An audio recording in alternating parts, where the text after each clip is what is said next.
ఉద్యోగాలు లేక చాలామంది బాధపడతా అంటే ఇంకొంతమంది అయితే అటు జీతం ఇటు లంచం రెండూ కావాలని అట్లనే తప్పుడు పనిని ప్రోత్సహించే అధికారులు దగ్గర అన్ని ప్రభుత్వ రంగ సంస్థల్లో అలవాటైపోయింది. దాంతో నిస్వార్థంగా పనిచేసే వాళ్లకు విలువ లేకుండా పోతుంది. ఇగో ఈయన చూడండి, ఒక ప్రభుత్వ ఉద్యోగి అయ్యుండి జగిత్యాల పట్టణ బీర్పూర్ పోలీస్ స్టేషన్కు చెందిన పోలీస్ హెడ్ కానిస్టేబుల్గా విధులు నిర్వహిస్తున్న సామల మనోహర్ ఫిర్యాదుదారుడు కటకం గంగాధర్ దగ్గర లంచం తీసుకుంటా ఏసీబీకి దొరికిండు. ఇగో గిట్ల లంచాలు అడిగేటోళ్ళ భరతం పట్టడానికి రాష్ట్ర నలుమూలల నుండి 1064కి ఫోన్ చేస్తే అచ్చి పట్టుకుంటారు. అర్థమైందా? లంచం ఇయ్యకుండి తీసుకోకుండి. ఎన్బిడబ్ల్యూ టీమ్ ఇన్ఛార్జిగా పనిచేస్తున్నాడు.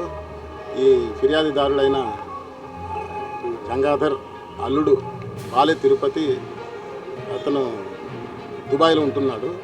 ఇతను దుబాయ్ వెళ్ళి 4 నెలలు అవుతుంది. ఇతను దుబాయ్ వెళ్ళక ముందు ఒక ల్యాండ్ డిస్ప్యూట్ కేసులో నేరస్తుడిగా ఉన్నాడు.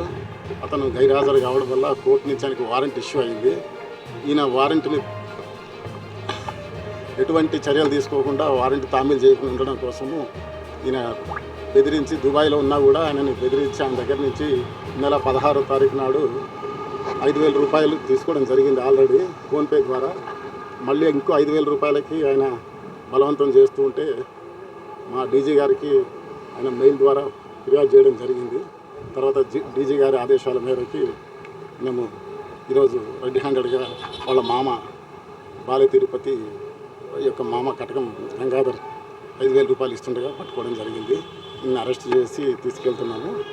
ఈయనని స్పెషల్ కోర్టు ఏసీబీ కోర్టు కరీంనగర్లో హాజరుపరుస్తాము. కేసు పరిశోధనలో ఉంది. ఇక ఎవరు లంచం అడిగినా కూడా స్టేట్ లెవెల్లో అయితే 1064 నెంబర్కి, ఇక్కడ జిల్లా పరిధిలో అయితే మాత్రం డిఎస్పీ ఏసీబీ కరీంనగర్ 9154388954 ఈ నెంబర్కి ఫోన్ చేస్తే తప్పకుండా తగిన చర్యలు తీసుకోవడం జరుగుతుంది.